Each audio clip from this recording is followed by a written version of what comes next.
meeting of the Syracuse Planning Commission. We will begin our public hearings in just a moment. Typically at this time, we take action upon the minutes of our previous meeting, which was held, in this case, February 2nd.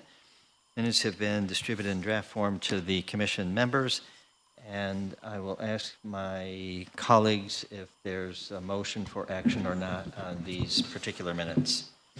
Yes, I would like to hold the minutes until the next meeting because there are some formatting issues with the minutes that I think we need to address before we consider them, if that's okay with the other commissioners. Is that agreeable to the? Yes. Perfect. All right, we will hold those minutes to our next meeting and move to the public hearing portion of our meeting. Before we start that, let me just give a few ground rules for those who might be unfamiliar with our process. As each application is announced, we will ask the applicant or their representative to come to the podium in the middle of the room, provide their name and address for the record, and a brief summary of the application involved. Following questions from the commission members, we will invite members of the public who wish to speak in favor of the application to do so, and then we will offer an opportunity for members of the public who wish to speak in opposition to the application to do that as well. We ask that all speakers keep their comments to just a few minutes, 3 minutes, so that everyone has a chance to speak. And where comments are offered in opposition, we will encourage the applicant to return to address those comments in opposition. With that, I will defer to my colleague, who I think has a little update on our agenda for this evening. Yes, thank you. Jake Dishaw, Deputy Commissioner of Code Enforcement and Zoning Administration, as the Zoning Administrator. I have two announcements. First, regarding a new business item on the agenda, the Syracuse Utility Thermal Energy Network project. There are two companion pieces at 751 Van Rensselaer Street in North Geddes, SP-25-36, the special use permit, and the major site plan review, MASPR 25-35. That project has been postponed currently by the applicant and will be on a future meeting, most likely. So that's the first one. Second announcement is an addition to order, so old business item that we're bringing back to this body to re-examine procedural error that was made. So this is for 652 West Onondaga Street renovation project. It was a special use permit with companion major site plan review.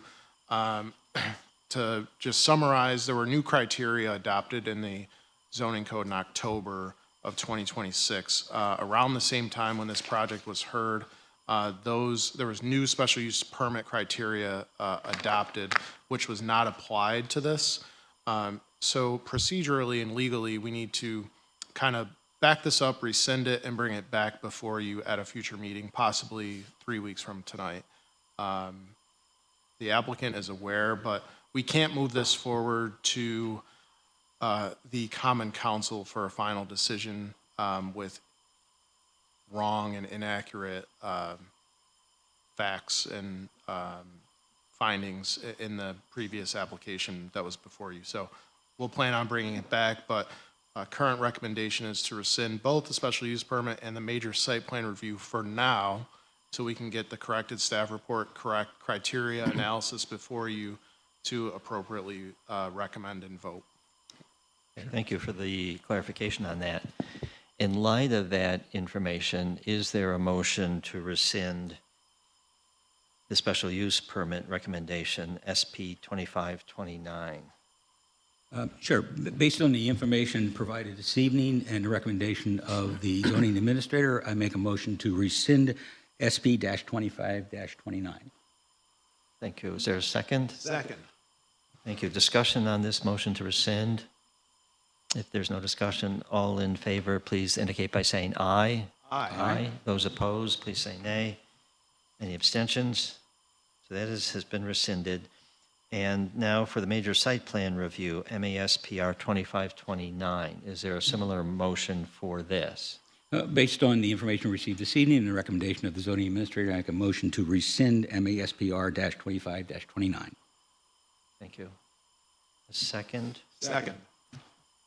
Any discussion on this motion? If not, those in favor, please indicate by saying aye. Aye. Those opposed, please say nay. Any abstentions? The motion carries. And then just to confirm that when this comes back to us, there will be public notification in the same channels that we typically use for all our That's other correct. applications. Okay. Yes. All right. Okay, so that puts us back on schedule in the agenda. So we're back under new business to a re-subdivision. First up is 104 Otto Street, R-25-65 in the R1 Zone District. Owner applicant is the Greater Syracuse Property Development Corporation. Thank you. I'm Caitlin Wright, representing the Greater Syracuse Property Development Corporation, also known as the Greater Syracuse Land Bank, 1941 South Salina Street. Just to give a little bit of context, we are preparing to build 52 single-story manufactured homes through New York State's Move In New York program, and working out all those details with New York State right now, but I'm hoping that we'll start construction on these in the spring, and that we'll finish all 52 of them within a year. We have 3 different models that we are using, depending on the size of the lots and some topography issues. Here on Otto, we would like to divide this parcel into 2 50-foot wide lots and build one single-family home on each parcel. I sketched up this very rudimentary design earlier today. I will hire a real professional to do our site plan when it's time to apply for the permits. But if you guys are curious, we are. Okay, thank you. Yep. Each of these, well, the vast majority of them will have a detached one-car garage. The only cases where they won't are where we have some weird topography things going on. Caitlin, this is similar, this would be the same as what was done on Maxwell? Very similar, same type of construction, also funded by New York State. We are specifically searching out lots where there are other single-story homes on the block so that these will blend in and not stick out like a sore thumb. Yeah. What's your construction period?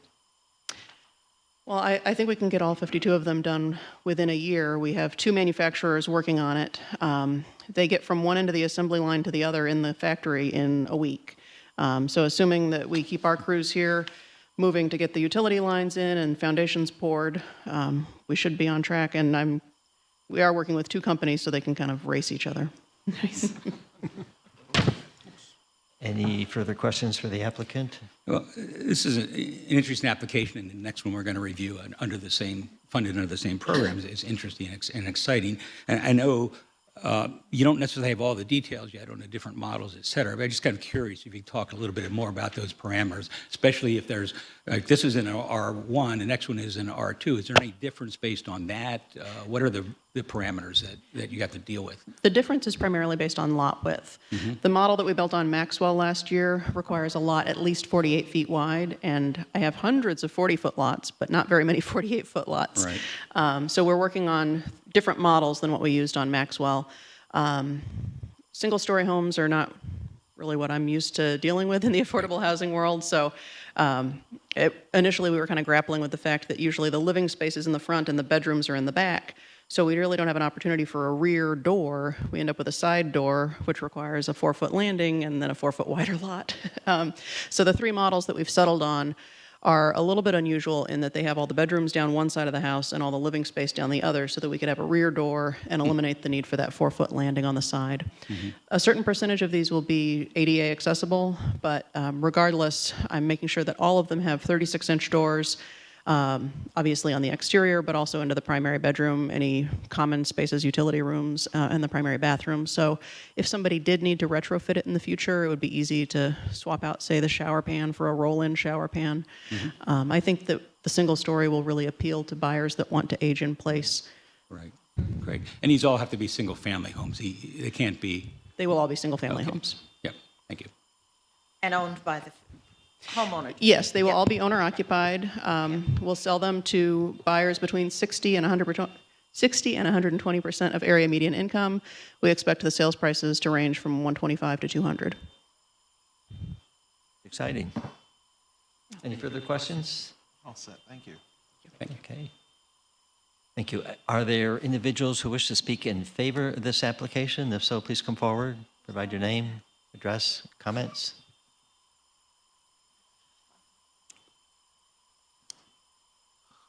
If not, Are there individuals who wish to speak in opposition to the application? If so, please come forward.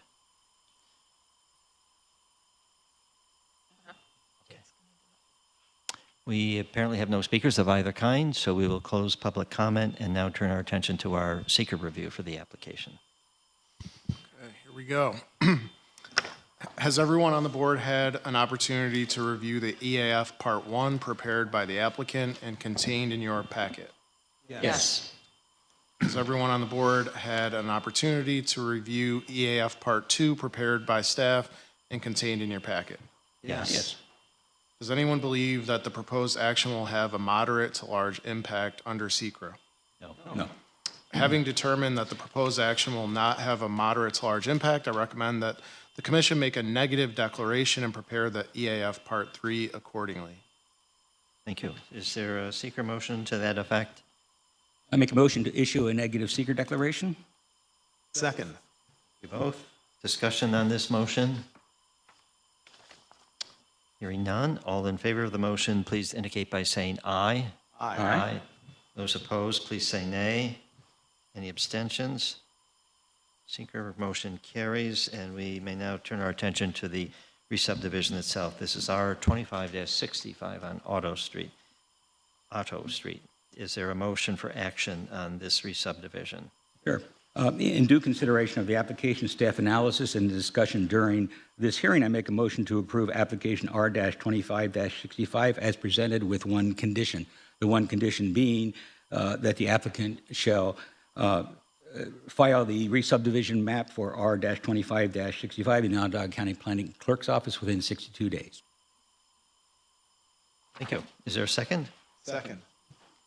Thank you. Discussion on this motion for the re-subdivision. Hearing no discussion, all in favor of the motion, please indicate by saying aye. Aye. Those opposed, please say nay. Any abstentions? Our 2565 carries, is approved. We move to another re-subdivision. Next up is R-25-66 at 108 Hartson Street, R2 Zone District, also Syracuse Land Bank. Thanks, Caitlin. Again, Caitlin Wright, Greater Syracuse Land Bank, 1941 South Salina Street. This is a slightly narrower lot. We will end up with two 44-foot wide parcels, and so we're using the smallest of the three models here. The other two are about 1,500 square feet. This model is just over 1,000 square feet, but all of them are 3 bedrooms, 2 full baths. Thank you. Questions for the applicant on this re-subdivision? Any sense on what the price point is on the different models? Just out of curiosity, how much difference does it make? Well, it's almost a third less in terms of square footage, so that will definitely affect the price. We're still in the early stages of this. So in general, I know these houses will go for anywhere from 125 to 200, and I would imagine that these smaller ones will be on the lower end. Okay, thank you. Any further questions for the applicant?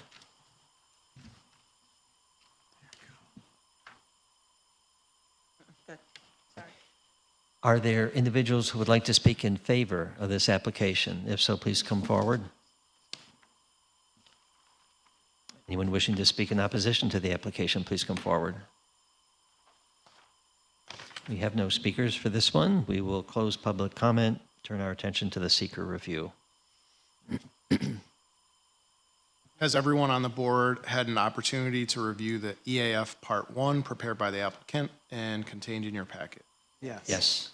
Has everyone on the board had an opportunity to review the EAF Part 2 prepared by staff and contained in your packet? Yes. Does anyone believe that the proposed action will have a moderate to large impact under SECRA? No. Having determined that the proposed action will not have a moderate to large impact, I recommend that the commission make a negative declaration and prepare the EAF Part 3 accordingly.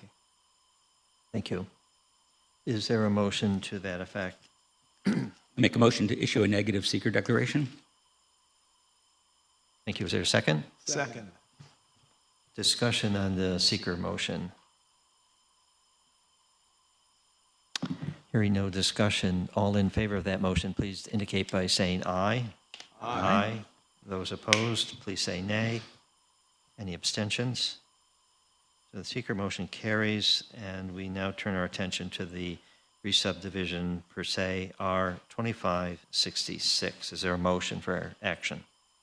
In due consideration of the application, staff analysis, and the discussion during this hearing, I make a motion to approve application R-25-65 as presented with one condition, that one condition being that the applicant must file the re-subdivision map within the county clerk's office for R-25-26 within 62 days. All right, and just to clarify, it's for R-25-66? I said a different number. Yes, sir. Thank you. Okay. Second. Thank you both. Discussion on this motion now before us. If there's no discussion, all in favor of this motion, please indicate by saying aye. Aye. Aye. Those opposed, please say nay. Any abstentions? R 2566 is approved. Thank you. Onward with another re-subdivision. Thank you. Next up is R-25-74, re-subdivision at 1408 Park Street, owned by St. John the Baptist Parish. Applicant representing is Barclay Damon, LLP. This is an R4 zone district. Good evening, Commission members. My name is Heather Lamondola with Barclay Damon at 125 East Jefferson Street here in Syracuse, New York. We represent the applicant, St. John the Baptist Church, for this re-subdivision at 1408 Park Street. And with me, I have Father Foley, who is the pastor of St. John the Baptist. And this evening, the applicant would like to carve out a small piece of their larger parcel, which fronts on Court Street. It's 54 feet wide by 138 feet deep, and the building that sits there now has been used for religious purposes over the years, including a convent. However, it has become underutilized as of recently, and the church has decided to sell the structure, and therefore that's the reason for the re-subdivision, so that it can sit on its own lot. Thank you. Questions for the applicant on this? Heather, I'm just kind of curious about the footprint, because the other sort of residential properties that are in that, scattered around that block, are they privately owned, or are they being rented? Are they owned by the St. John's, or? The surrounding adjacent houses to the left, if you are standing on Court Street looking at this building, are owned, I think there's two of them, they're owned by the same person. I don't believe that they're owner occupied. Okay, all right. But this property, the intention of St. John's is to sell it, not to rent it. Is that correct? They will be selling it, actually. The potential buyer is the adjacent property owner. Oh, okay, Yeah. right. Thank you. You're welcome. Further questions for the applicant? All set, thank you. Okay, thank you All very set. much. Thank you. Thanks, Heather. Are there individuals who would like to speak in favor of this application? If so, please come to the podium, provide your name, address, and comments. Is there anyone wishing to speak in opposition to the application? Please come forward. Again, no speakers. We will close public comment, turn our attention to the required seeker review. Has everyone on the board had an opportunity to review the EAF Part 1 prepared by the applicant and contained in your packet? Yes. Yes. Has everyone on the board had an opportunity to review the EAF Part 2 prepared by staff and contained in your packet? Yes. Does anyone believe that the proposed action will have a moderate to large impact under SECRA? No. Having determined that the proposed action will not have a moderate to large impact, I recommend that the commission make a negative declaration and prepare the EAF Part 3 accordingly. Is there a motion to that effect? Make a motion to issue a negative seeker declaration? Second. Thank you both. Discussion on the seeker motion before us. If there's no discussion on the seeker motion, all in favor of this motion, please indicate by saying aye. Aye. Aye. Aye. Those opposed, please say nay. Any abstentions? The seeker motion carries, and we may now act upon the re-subdivision application itself. This is R 2574. Is there In a due motion? consideration of the application, staff analysis, and discussion during this hearing, I make a motion to approve application R-25-74 as presented with one condition. The one condition being that the applicant shall file the re-subdivision map with the county clerk's office within 62 days of approval of the re-subdivision. Thank you. Is there a second? Second. Thank you as well. Discussion on this motion for the re-subdivision. Hearing no discussion, all in favor of this motion, please indicate by saying aye. Aye. Aye. Those opposed, please say nay. Any abstentions? R 2574 is approved. Thank you. And we have yet more Yeah, re-subdivisions. one more to go for a resub. R-2026-9, re-subdivision at 119-21 Warner Ave, 123 and 25 Warner, and 2648 South Salina Street in Brighton, owned by Salina Warner Holdings and Duncan Bright and Joe Bright, represented by Michael Lehman of the City of Syracuse. This is in the MX2 Zone District. Hi, I'm Rod McDonald. I'm here of One Lincoln Center. I'm here on a power of attorney for Joe Bright. He's out of town today. The applicant would like to do is draw a new line to turn 3 current lots into 2 current lots. 1B would be to be acquired by the City of Syracuse for its public safety facility. And you can see the line kind of through the middle. There you go. And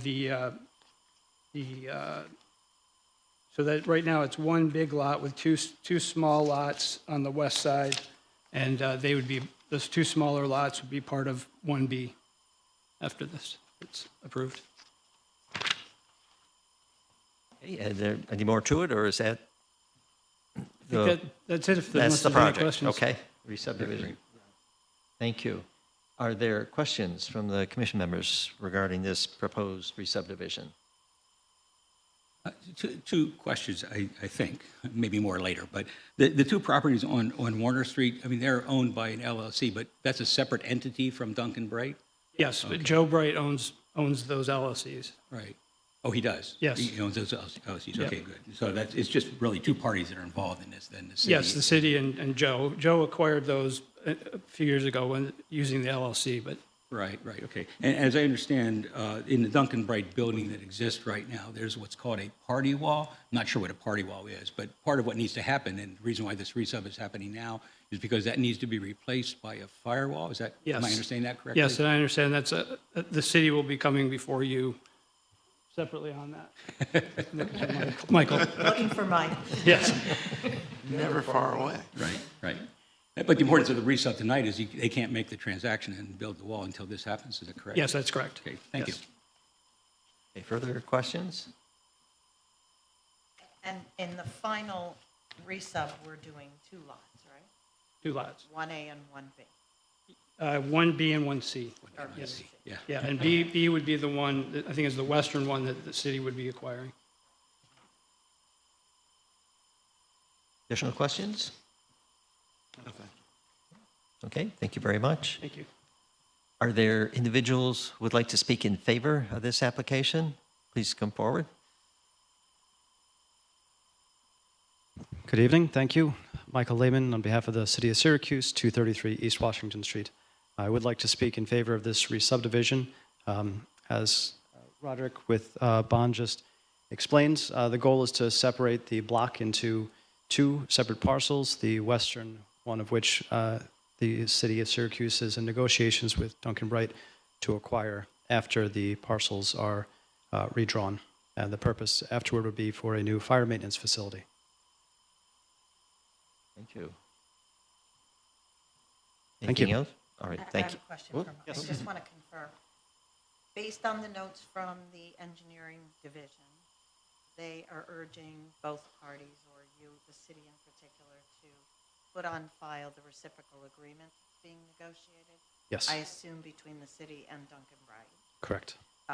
and I assume it's access related. So that it would Partially. actually regard, among a couple other things, but the party wall that Mr. Lentz was Wall, just, okay, okay. which will be established after the conveyance of real property. Okay, so anyway, the recommendation is to sort of include that agreement with the final mapping so that 10 years from now, if somebody has a question, we're not all losing our minds trying to figure out what you intended there. So I'm assuming that's not a problem. It isn't. The agreement will be part of the application. Okay, great. Okay, Thank you. thanks, Michael. Are there other individuals who might want to speak in favor of this application? Then are there individuals who wish to speak in opposition to the application? If so, please come to the podium, provide your name, address, and comments. We don't seem to have any additional speakers for this application, so we'll close public comment and turn our attention to the seeker review.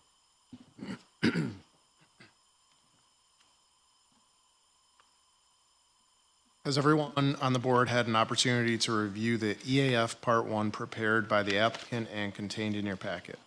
Yes. Has everyone on the board had an opportunity to review the EAF Part 2 prepared by staff and contained in your packet? Yes. Does anyone believe that the proposed action will have a moderate to large impact under SECRA? No.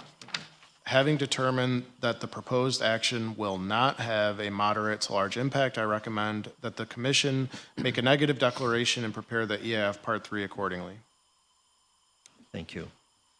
Is there a seeker motion now to that effect? I'll make a motion to issue a negative seeker declaration. Second. Thank you both. Discussion on this seeker motion? There being no discussion, all in favor of this motion, please indicate by saying aye. Aye. Aye. Those opposed, please say nay. Any abstentions? Seeker motion carries. We now look to the re-subdivision itself. This is R 2026-9. Is there a motion for action here? I make a motion to file the, I make a motion in due consideration of the application, staff analysis, and discussion during this hearing, I make a motion to approve application R-2026-9 as presented with two conditions. The first condition being the standard condition that the applicant shall successfully file the re-subdivision map with the Onondaga County Clerk's Office within 62 days of re-subdivision approval, and two, the City of Syracuse and the current property owner shall install a firewall to completely separate the one-story showroom on Lot B from the structure on Lot C after the title transfer process is completed. Thank you. Is there a second? Second. Thank you. Discussion on this motion.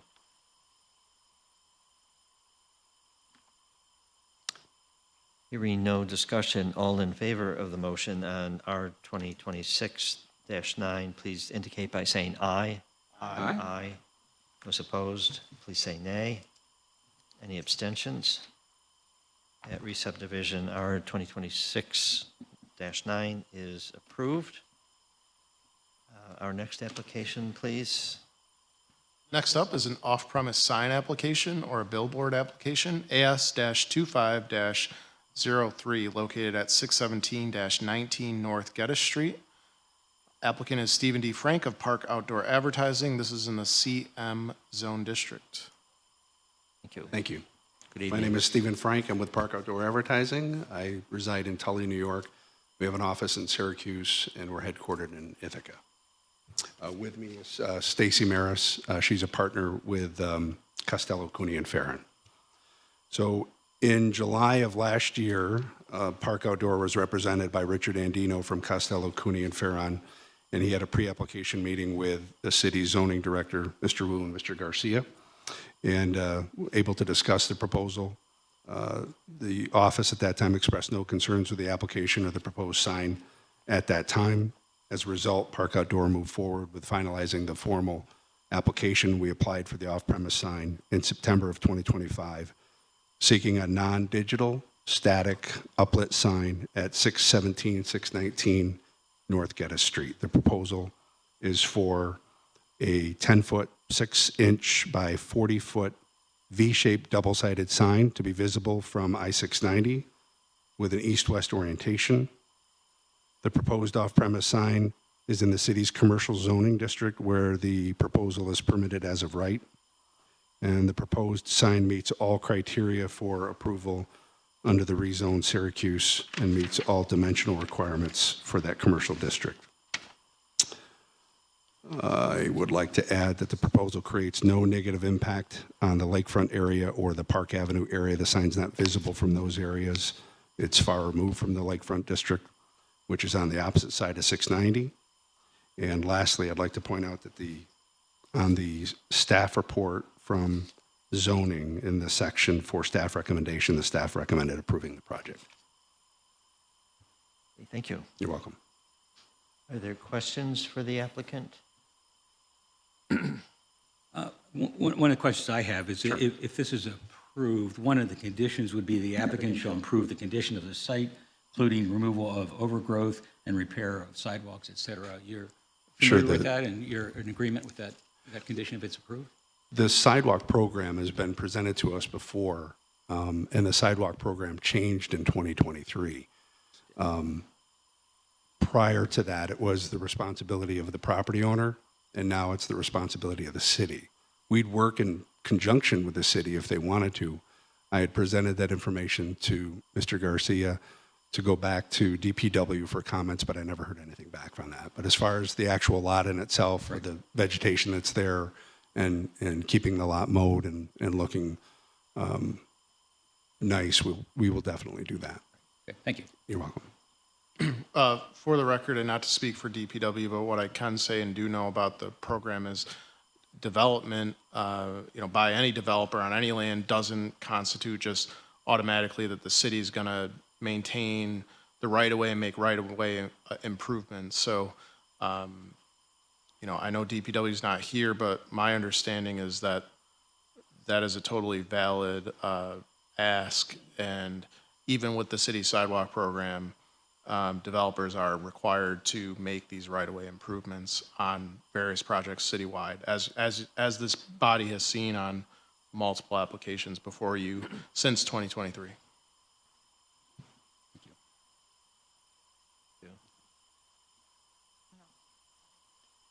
You mentioned that the site is some distance from the lakefront, some distance from Park Avenue. What about potential impact on the North Geddes Street residential properties? So the proposal is compatible with the nearby uses in the neighborhood. Rezone Syracuse specifically allows for the sign as of right. The nearby residential uses are non-conforming and largely out of context for the area, which is mainly comprised of industrial uses, including auto repair, auto service, auto sales, various other commercial uses, and of course the 690 highway use. The proposed sign fits well with the area, which is reflected in the zoning designation.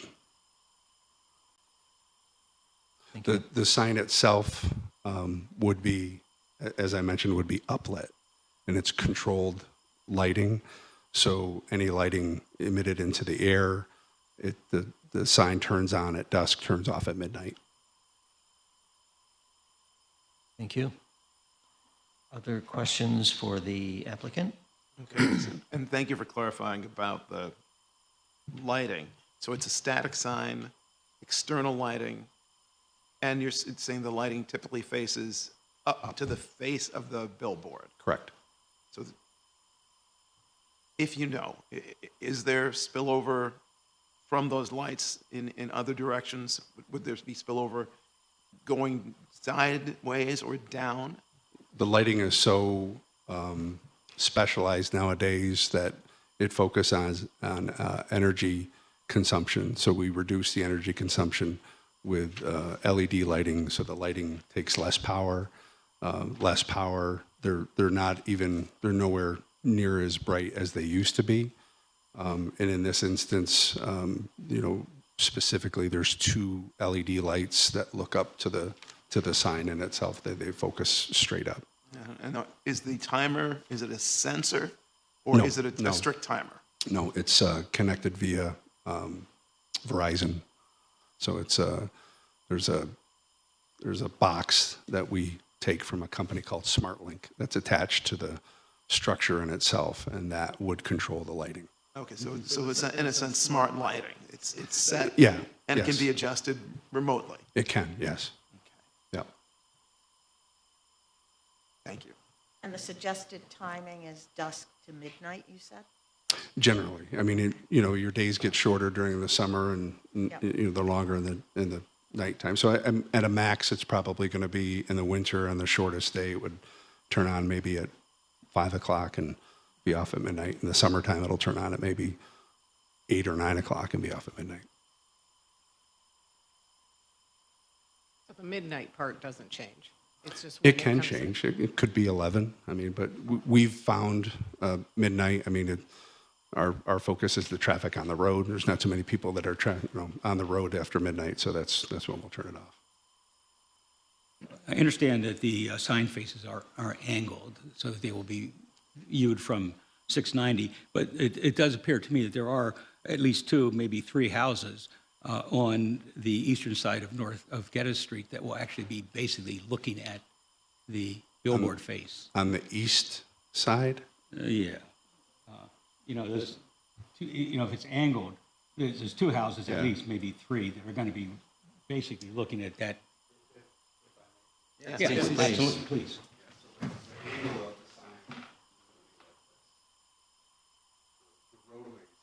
Right. Understood. Correct. Okay.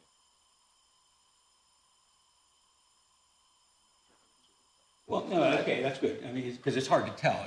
You have to explain to Page people. 127 somewhat depicts it, if you want to go to that, 120.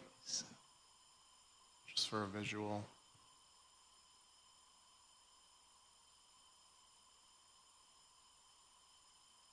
The next one. It doesn't show that side. Okay. I mean, it would just be a little bit helpful in that other drawing if the angle was actually put there so we could see. there should be a drawing. Yeah, that is facing, headed that's- west, so it's. That's on the top, though. I think he's referring to the ground. And that artist He's rent. referring to the houses to the Right, left of that right, sign, right. somewhere over Yeah, there, right in there. across the Right. street. There's at least 2, Yeah. perhaps 3 houses that could actually see. Right. And that artist rendering, there's no 3D imaging with that, so it really looks flat, but that's at an angle. Thank you. Back to, sorry. Did Walter have a question? No, you go ahead. I'm finally got the picture. The image is turned for me. So now I Okay, can- back to the sidewalk. So if I'm hearing correctly, I want to make sure I'm hearing correctly. It's your opinion that it's the city's responsibility to repair the sidewalks on the corner? The brochure and the link on the site sure makes it, I mean, with the language that's on the front of the brochure, it does kind of indicate that, but if what's being said is, hey, this has been on the developer in other instances, then we'd be happy to work with DPW or whoever we need to work with to repair a sidewalk in that area. That specific sidewalk right there looks like it's just tarvia that's there. So we in a prior application, we had presented the city, and we were going to spend an additional, I think it was $13,000 to do that. That's when it was totally on the contractor, if you will, developer. But again, the brochure that's on the website, if you give me a minute, I'll look at it really quick. And I'm not sure if you have that there or not. It says the previous sidewalk policy was property owners were responsible for maintenance and replacement of sidewalks, including removal of snow and ice. The new municipal sidewalk program, the city's responsible for the repair and replacement of existing sidewalks. And that's on this Right. sheet here, which is on Understood. the link, the link for the, Right.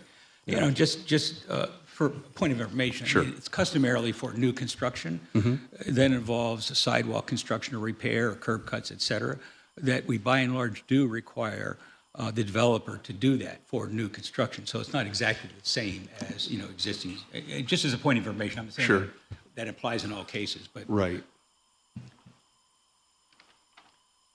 Just for the record, I'll point out the DPW transportation planner commented October 28th, 2025, that those comments still stand from the previous application that was mentioned regarding the sidewalk. Okay. What did Neil say? Sorry, Jake. That essentially, to summarize, that those still stand. I mean, I can read it all, but there's kind of a lot, but basically sidewalk repair, replacement, et cetera. Okay, further questions? for If the that's a applicant? condition, then we'll work directly with DPW. Well, and I have a question for staff. Jake, was that relayed? Did DPW, for this application, renew that request with the developer? Was that related to the developer? Right, Is in that other the words, I question? know in the prior application it was, but did they say to them, we have the same? Yeah, so it's part of this this application review. It's a comment for this this item that's before us right now. But it was relayed to them in 2026. I'm just saying, they knew coming in here tonight that this Yeah, was. well, I mean, it was commented on October 28th of 25, but yes, it's part of this application. Okay, okay. I before just want to this. make sure they had a chance to review that and respond to it. I know you're responding to it now. I'm just saying, was there some time to respond to it? It's our understanding that that was not, it was in the staff report, so in that way it was relayed. But as Mr. Frank said, I mean, they're happy to work with DPW to make those So, modifications. so let's just say what the elephant in the room is. Sure. Are you willing, as part of the application, to repair and replace all the sidewalks on the full corners? So in this, and I don't know if we have a good look at here. So if you're looking at Edison Street from Geddes, from the left side to the right side, as you look down the street, it's wall to wall. There is no sidewalk. There is no sidewalk. On the Geddes Street side was the Tarvia sidewalk that you kind of saw. That one obviously needs repair.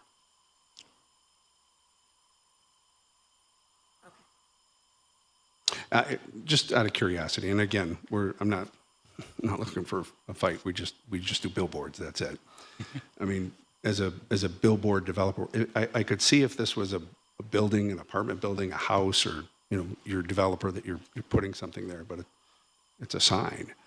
How the responsibility of that comes to us. Is it the developer or is it the property owner at that point? I think it's both, depending on the nature, the applicant, the Sure. arrangement of the developer and the property owner. If and it so- was So it's not one or Yeah. the other, and Yeah. very clear. on page 2 of that brochure, it does talk about how the city would work with the property owner over the course of time and years and be able to pay that over time. Yeah, I mean, to my knowledge, and I'll let Jake or somebody else, but there has been a financial arrangement over the course of the property tax payments for Sidewalk. the payment of the repair. Right. I don't know, I'm assuming that's still possible. I don't know that, though. I won't say that. Sure. Just saying, in the past, that has been Right. the case. Jake? But part of it is with respect to this type of development, the city wants to be assured that if they approve this type of development, that the repair is made. And so, for better or worse, you want the development, and this would be a condition. Sure. So would it just pertain to the sidewalk on Geddes and not Edison? No, so, and to back up, and again, I don't want to speak for DPW, but I am reading comments from Public Works on what is required for this application. I'm not certain that DPW does single parcel improvements for owners on their property taxes any longer with the sidewalk repair program, because their contractor is doing stretches of work. They're not going to individual I don't know. I don't want to speak for them. I'm not saying it's impossible. I'm just not sure if, like you said, prior to 2023, you could have the city do it at a cost, go on your taxes. I don't know if they still do that or not. But what Public Works is commenting on is that sidewalks along North Geddes Street are in severe disrepair and need to be replaced. Sidewalks along Edison Street, severe disrepair, and need to be replaced. Driveway apron access point along Edison is to be clarified and brought into a state of good repair, no wider than 12 feet. Any area outside of the 12-foot driveway is to be restored to grass and turf. Overgrowth near the corner of Geddes and Edison is to be removed in its entirety, including stump and subsurface remediation as necessary. Overgrowth along lot lines is to be cleared, and lead walks and other items are to be removed when this was a home. Residential structure was once here, to clarify. So that is a staff comment that came with this application to you that is being recommended as a required condition of approval to this board. I guess for me, I personally would like to say that maybe we consider a hold on this at this meeting, at this time, for a variety of reasons, but especially to give you an opportunity to speak with the zoning administrator and possibly DPW to clarify how that would go forward, right? I can't speak for you. If it's a condition of approval, I have already stated that we would do it. Right, but it is a condition today of approval, if it were to be approved, of Geddes and Edison. So it's all of it. It's also as part of Neil's comments, DPW's comments, that the driveway be improved, cleared, and retained. So I just think we As that condition of approval, would we work directly with DPW for that? No, so what I would do is, the condition, I think, would explicitly be that you would obtain sidewalk permits through the central permit office, and as well as site work permits for private property improvements. So you would need 2 permits, one for sidewalks in the right-of-way and improvements, and also improvements on the private property. So that would be in the form of a building permit for site work, even though it's small-scale site work. But for the driveway. and our general conditions would be those would have to be obtained within 12 months. Within what time? Within 12 months of approval from this body. But I still think we should maybe hold it. I'll defer to everyone else to give everybody a chance to make sure that we all agree that this is what we're doing. I'm saying right now that I would agree to that. To both sidewalks. Pardon me? And both sidewalks and the driveway. Yes. We had agreed to that before as a condition. I'm just stating that since that condition was first put out, the sidewalk program changed. The comments from the DPW really didn't change. They were cut and pasted from an application on the old program to the new program.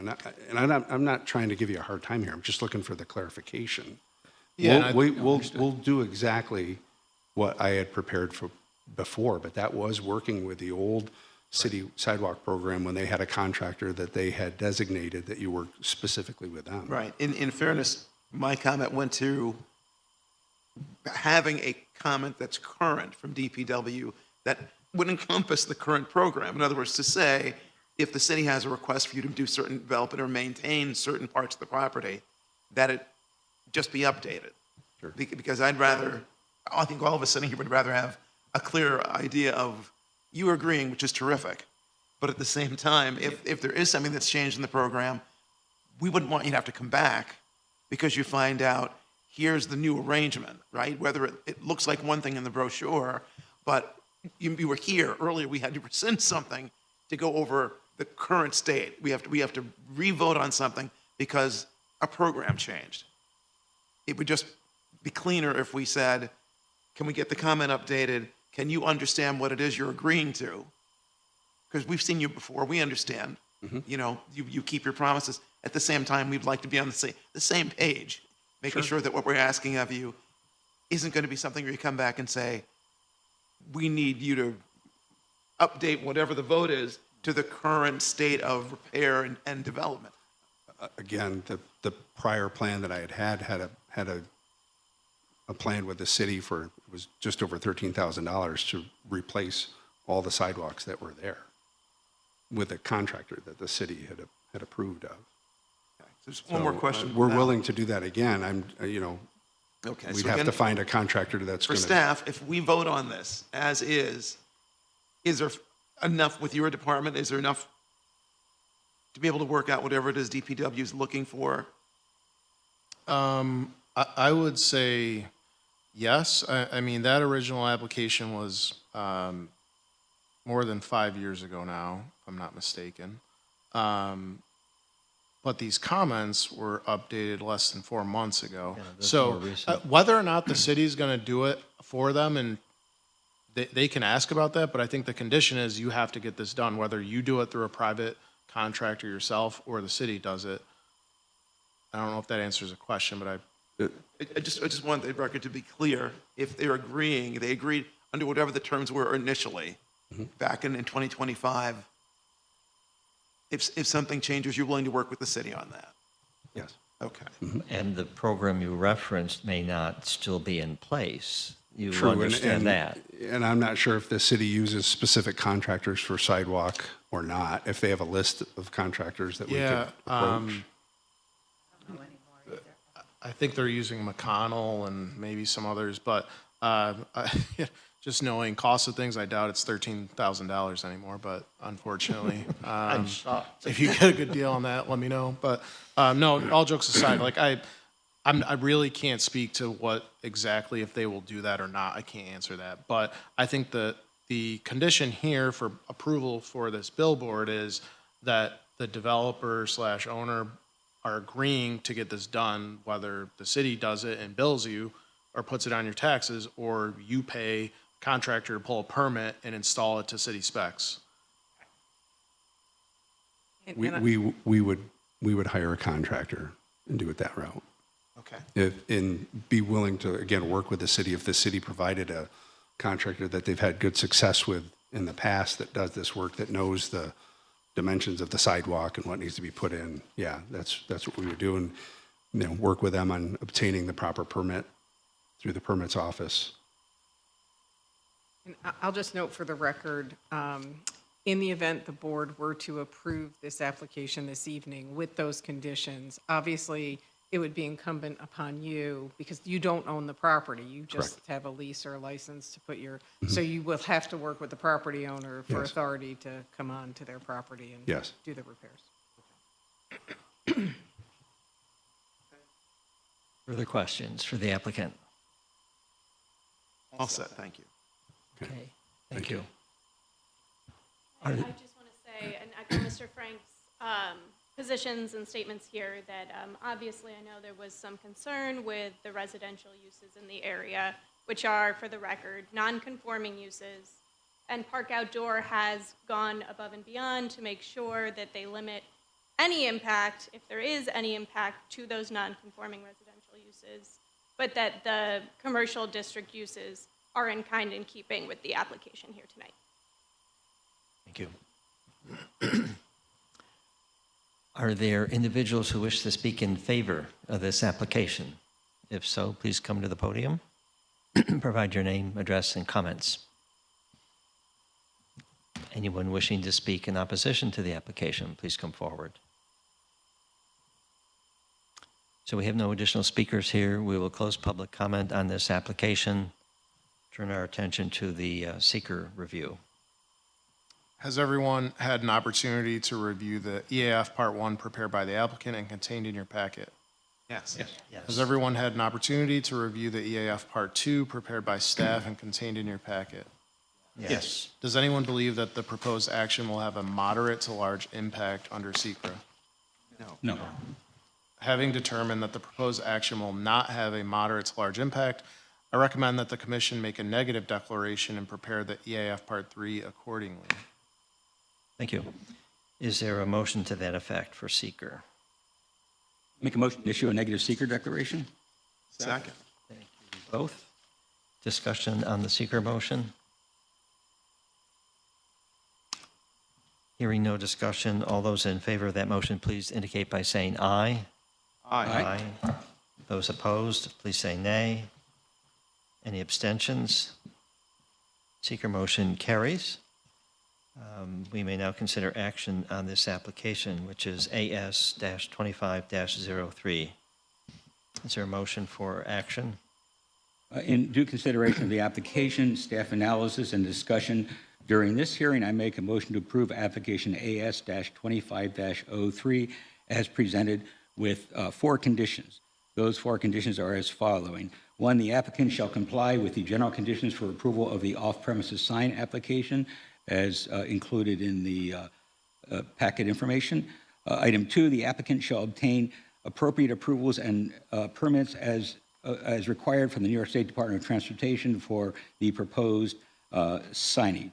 3, the applicant shall ensure that improvements are made to the condition of the site, including removal of overgrowth, repair of the sidewalks on Geddes and Edison Streets in accordance with the standards required for the Department of Public Works. And 4, the off-premise sign approval shall have a limited duration of 10 years, after which renewal is required. Thank you. Is there a second? Second. Thank you. Discussion on this motion for the off-premise sign application.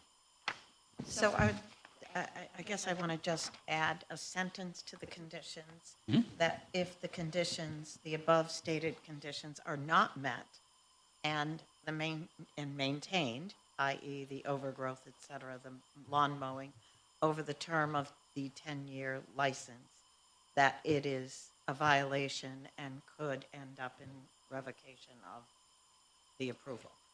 Certainly accept that as a friendly amendment. So just to clarify, so the general conditions for the off-premise sign approval already dictates that the applicant and/or agent or owner are responsible to obtain all necessary permits related to the development within 12 months. Otherwise, the approval is considered null and void. I mean, I think everybody's saying the same thing, but to clarify the record, like recommendation item number 4 is really, if you want to clarify, you can say, obtain permits for the sidewalk and the right-of-way and permits for the site work on the private property within those 12 months. And then after you do that, maintain everything else as listed throughout the lifespan of the approval, the 10-year approval. Except Jake's terminology on my comment of conditions. Harry? I accept her acceptance. And the seconder? We all accept. Okay. All on the same page. Any further discussion on this motion? Hearing no further discussion, all in favor of the motion, please indicate by saying aye. Aye. Aye. Those opposed, please say nay. Any abstentions? AS 2503 is approved with the conditions noted. Our next application, please.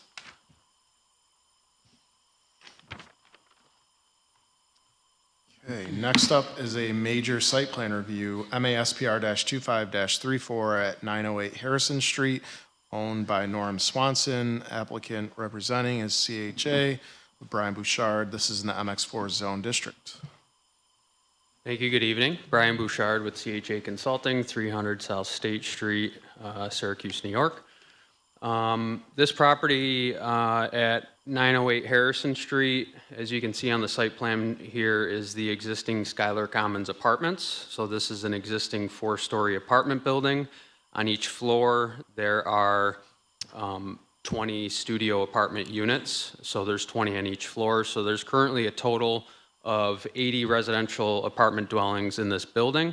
And the proposal before you is simply the change of use to convert the bottom 3 floors of the existing building to hotel rooms while maintaining the 4th floor as 20 existing residential studio apartments.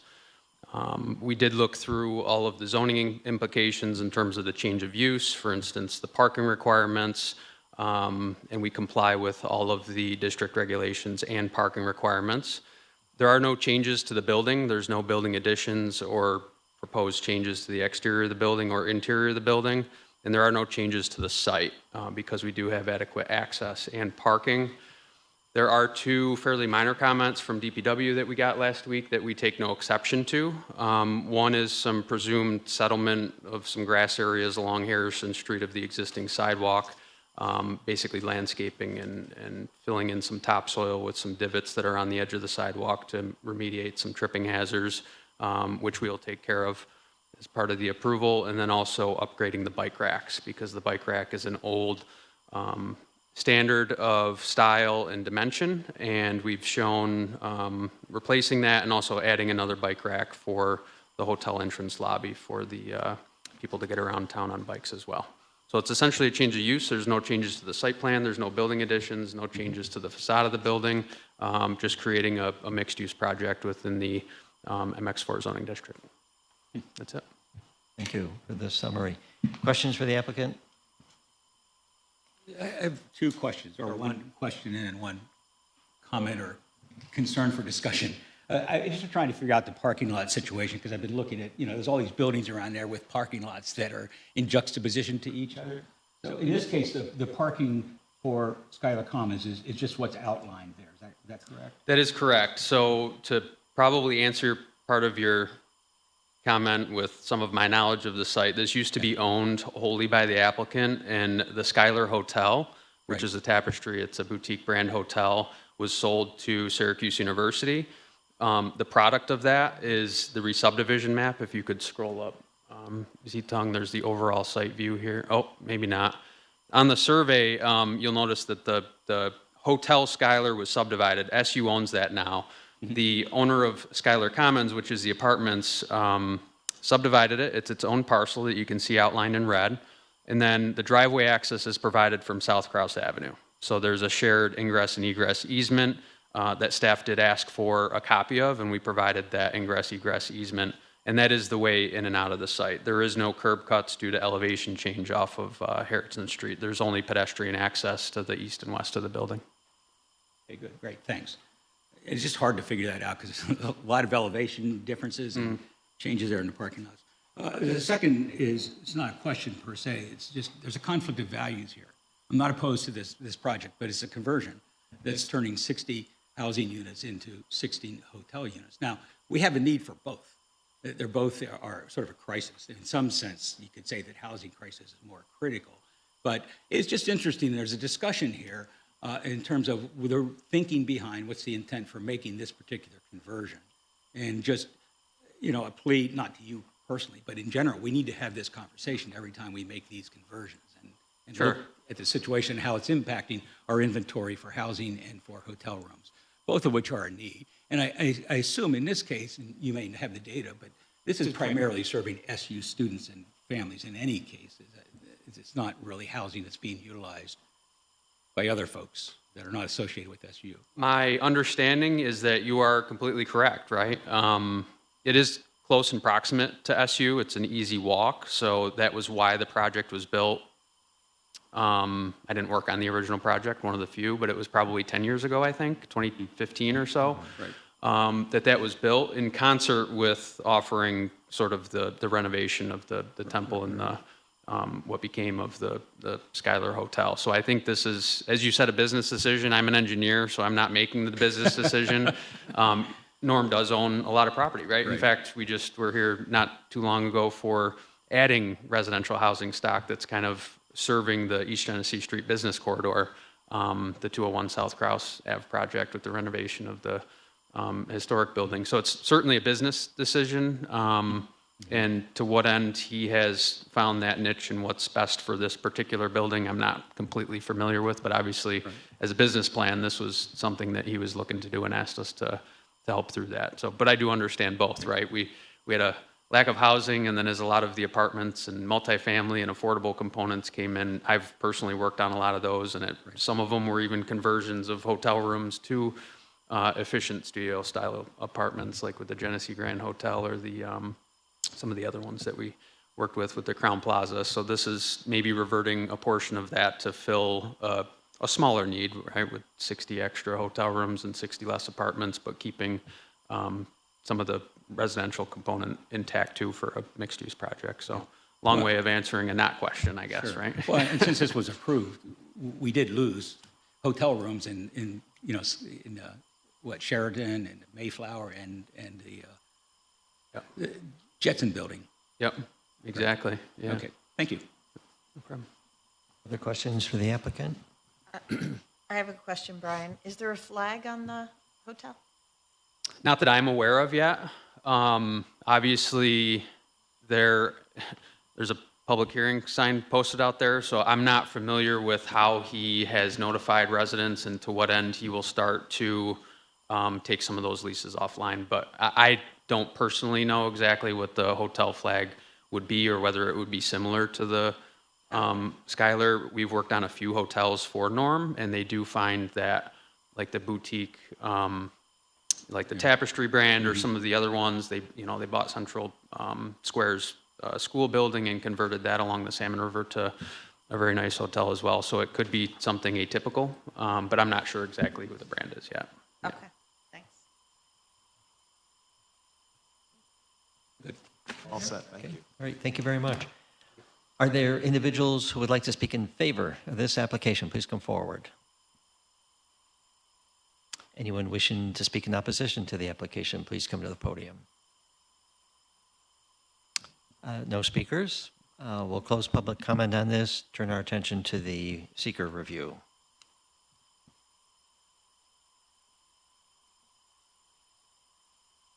Has everyone on the board had an opportunity to review the EAF Part 1 prepared by the applicant and contained in your packet?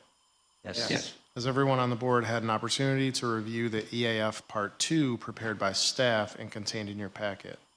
Yes. Does anyone believe that the proposed action will have a moderate to large impact under SECRA? No. Having determined that the proposed action will not have a moderate to large impact, I recommend that the commission make a negative declaration and prepare the EAF Part 3 accordingly. Thank you. Is there a motion to that effect? I make a motion to issue a negative seeker declaration. Second. Thank you both. Discussion on the seeker motion before us. Hearing no discussion, all in favor of this motion, please indicate by saying aye. Aye. Aye. Those opposed, please say nay. Any abstentions? Seeker motion carries, and we may now turn our attention to the major site plan review, MASPR 2534. Is there a motion for action on this application? In due consideration of the application, staff analysis, and the discussion during this hearing, I make a motion to approve MASPR-25-34 as presented with 7 conditions. The 7 conditions are as following. 1, the applicant shall comply with the general conditions for approval of the site plan application. 2, the application shall designate at least 10% of the 20 apartment units as affordable units. 3, affordable dwelling units must comply with the city income and rent restrictions regardless of change in building or property ownership. 4, all affordable dwelling units must be certified by the city's Department of Neighborhood and Business Development administrative procedures. 5, the affordability requirements shall be effective for 30 years from the date of the certificate of occupancy is issued. 6, the application shall restore lawn areas between sidewalk and curb line along Harrison Street. And 7, all site bike racks shall be staple style. No wave style racks are permitted. So just to clarify that, so there's some questions on the affordability. It's because it's leaving, Going to mixed use. so this is under the code, this is new development, it's development by definition. So it is applicable to the 20 remaining apartments. Brian, you're aware of that, and Norm is as well? We did compare, yes, it'll be 2, so it'll be the Right, 10% of 20. And I did formulate a letter with that commitment that he signed. Thank you. Okay. Just wanted to clarify the record. Yeah, and in appreciation of that, you did come in with 20 and not 19, so it didn't apply. So thank you, because we do have a crisis with affordable housing. Thank you for that motion. Is there a second? Second. And now discussion on this motion. Hearing no discussion, all in favor, please indicate by saying aye. Aye. Those opposed, please say nay. Any abstentions? MASPR 2534 is approved. Thank you. Thanks, Brian. Our next application. Next up is another major site plan review, MASPR 2026-2 at 401 South Salina Street in Jefferson. Owner is Days Commercial Property LLC. Applicant represented by Schaffer Architects, MX5 Zone District is this location. Hi, I'm Rich DeVito. I'm actually one of the partners of the project. Schaffer Architects couldn't be here, so I'm standing in for myself. So the proposal is for 9 additional residential units on the second floor of the Days building. And as you probably already know, we built 84 units in this building to date. And Bob Doucette and I, who are partners in the project, as you probably already know, we're the people who spearheaded downtown living. And so this is a continuation of what we've been doing for the last 20 years. So. Thank you. Questions for the applicant? It's not really a question for the applicant per se, but a clarification, because in some ways, this particular portion of the staff analysis is somewhat misleading, so I just want to clarify that for the people who may be in attendance or listening online. And what I'm referring to, that is, on page 1 of the staff analysis, under use-specific standards, the statement says the existing condo units are not subject to the affordable housing provision requirements. And the next statement says, with addition of the proposed 9 apartment units, the total number of apartment units on the second floor will be 19, which does not meet the minimum threshold trigger for affordable housing provisions. All that's correct. I just wanted to clarify that if anybody is concerned, because it's a little bit misleading and suggests that condos has something to do with this. The fact that the existing units are condo units is irrelevant. Condominium is just a legal structure. Yeah, I understand. The relevant issue here is it's under the 20 requirement. So and these are apartments for rent. These are not condominiums for not sale, just so we're clear about that. And there is no provision in the current code for anything related to condos. So just wanted to clarify that. Other questions for the applicant or points of clarification? Okay. 19 total units, right, Rich? Pardon me? 19 units total. Well, no, there are only 9. We There's- already have a building permit for 10.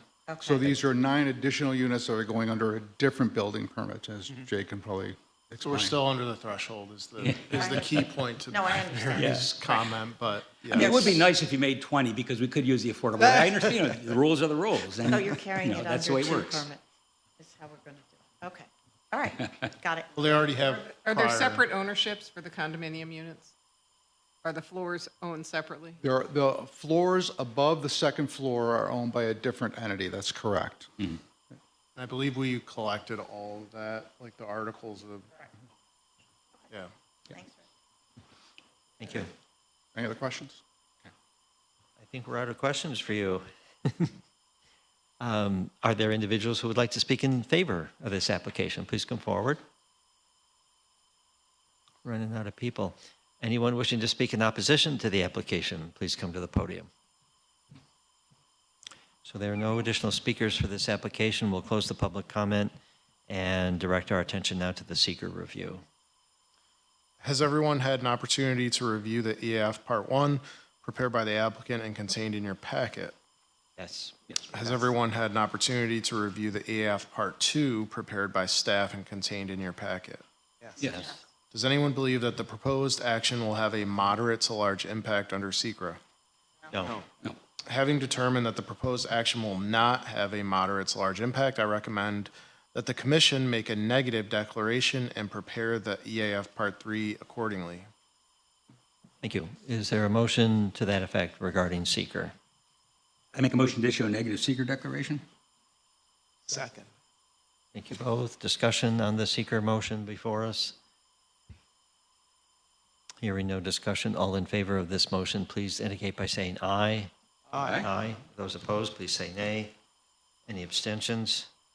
Seeker motion carries, and we now turn our attention to the major site plan review for MASPR 2026-2. Is there a motion for action? In due in consideration of the application, staff analysis, and the discussion during this hearing, I make a motion to approve MASP R-2026-2 with two conditions. One condition is the applicant shall comply with the general conditions for approval of the site plan application, and two, unless it can be demonstrated that the anticipated sanitary flows will not exceed previous flow in excess of one sewer unit per sewer purposes, the applicant must develop a 1 gallon to 1 gallon sanitary flow offset plan in coordination with the municipal engineer. Thank you. Is there a second? Second. Thank you. Discussion on this motion before us for MASPR 2026-2. Hearing no discussion, all in favor of this motion, please indicate by saying aye. Aye. Aye. Those opposed, please say nay. Any abstentions? The major site plan review for MASPR 2026-2 is approved. Thank you. Our next application. All right. One more new business item, major site plan review, MASPR-2026-7 at 100-36 South Salina Street in Washington.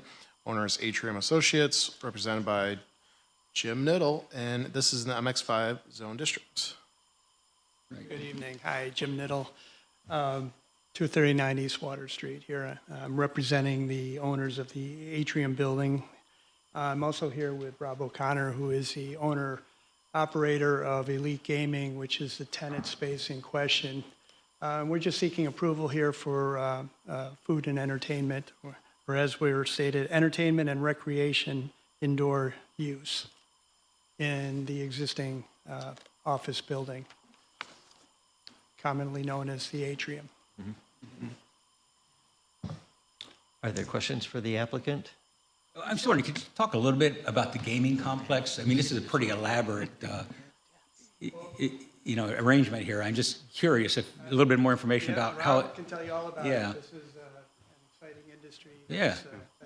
Rob O'Connor from Elite Gaming. I live And I in. think one of the things we might be interested in, if you could just elaborate on, like what kind of noise, for example, sound, other kinds of activity would be going on there that could impact some of the residential units in the area. There are no residential in this building. Not in the building, but in the general area, there's mixed use. They're in the lower level of the building. Okay, yeah. Like any other office space, it's totally enclosed. Frankly, the water fountain in the basement in the lower level is louder than anything I've ever heard come out of their space. So, it has absolutely no impact outside of that ground floor, that lower floor. There's no exterior work going on here. There's nothing that impacts the site in any way. I think comments from city engineering and DPW about there's no here. Right. Okay, thanks. Along those lines, because I did ask another new development downtown that's now open with a simulated golf course. Is there a chance that you might be seeking, an entertainment permit because you need to have a promotional? If there's gaming going on, are you going to have any coordinated games, any groups coming in that you may have to have something else that's promotional outside of your space? Would you need to use any amplification, any amplified music, any signs? No, not outside the space, no. Okay. So totally self-contained in the gaming area? Yeah. Okay. All set. Go ahead. Is Elite Gaming a franchise? Is it, No, it's you? yes. Yeah, myself and a co-owner, business partner. And you're going to run it? Correct, Okay. yes.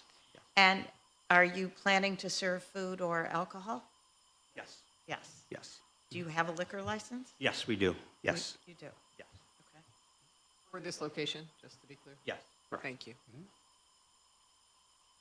So if I understand in reading the information on the codes, so there's been a restaurant that's been operating down there, and it appears that in some instances there was some problems with the restaurant and its operation, so far as I can tell from the codes. But so this is replacing that in the downstairs space? I know in the past there has been a food operator in the building on the ground, on the first floor. Right. But this has nothing to do with that. I see. Okay. Okay, thank you. All set, thank you. Any further questions for the applicant? Just one more. Can you just talk through, and maybe Jim, you can answer this, that the food and beverage use is really accessory to the main use, but can you just talk about like, the proper cooking equipment and all that, that you're going to have all that? And I believe because of that, a certificate of use will also be triggered every 2 years. Well, Rob has had inspections. Yeah, I And- understand, and, but just, He does have a liquor license, health department has inspected. The food is really limited to heating. okay. There's no fryer. There's or no anything, fryers, there's no ovens, Okay. there's no ranges. Got it. Okay. Yep. Okay, thank you. I know the outcome to this. I will ask anyways. Is there anyone who wishes to speak in favor of this application? Please come forward. Provide your name and address and comments. Is there anyone wishing to speak in opposition to the application? Please come to the podium in the center of the room. We have no speakers for this application. We'll close public comment and direct our attention to the seeker review. Has everyone had an opportunity to review the EAF Part 1 prepared by the applicant and contained in your packet? Yes. Has everyone had an opportunity to review the EAF Part 2 prepared by staff and contained in your packet? Yes. Yes. Does anyone believe the proposed action will have a moderate to large impact under SECRA? No.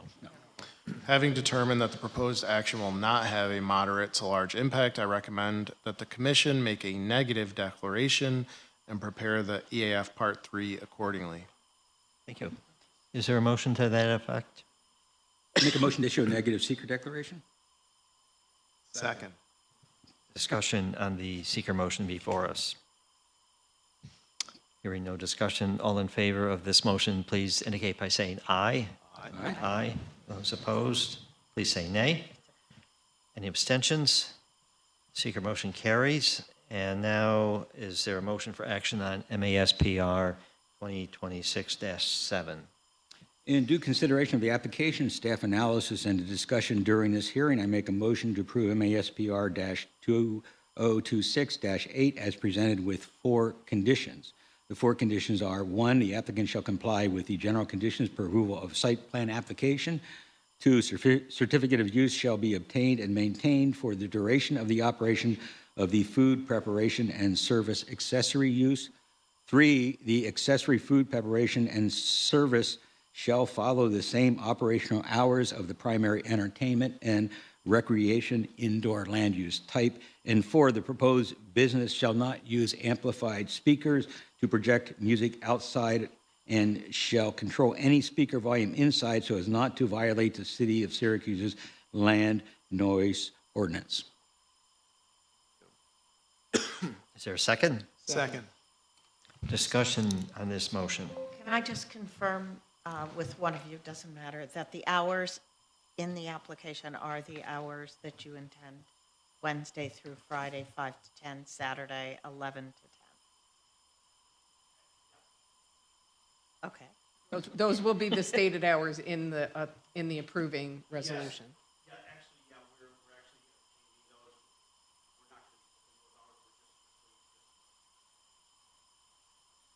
So you're going to be open less? Okay. That's not a problem. You just can't be open later. And no Sundays. She doesn't want you to go until 3 in the morning. Right. Okay, thank you. Okay. Right. Further discussion on the motion.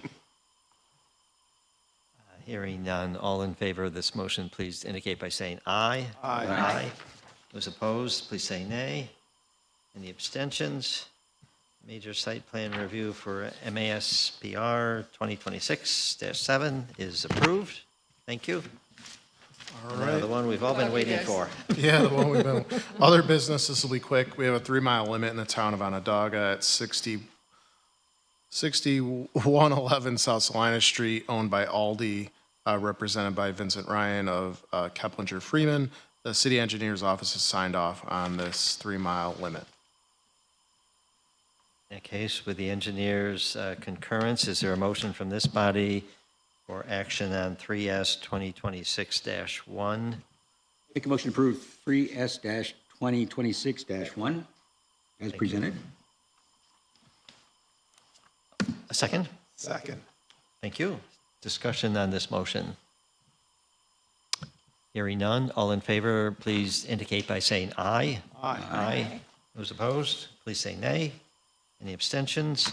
The 3-mile limit in the town of Onondaga is approved. Is there any other business for us tonight? That's it. In which case, is there a motion to adjourn? So moved.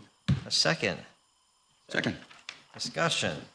All in favor, get up and leave. All in favor? Who would discuss? Aye. Opposed? Nay. Abstentions? We're adjourned until St. Patrick's Day Eve. Oh, really? Yeah. 16? 16?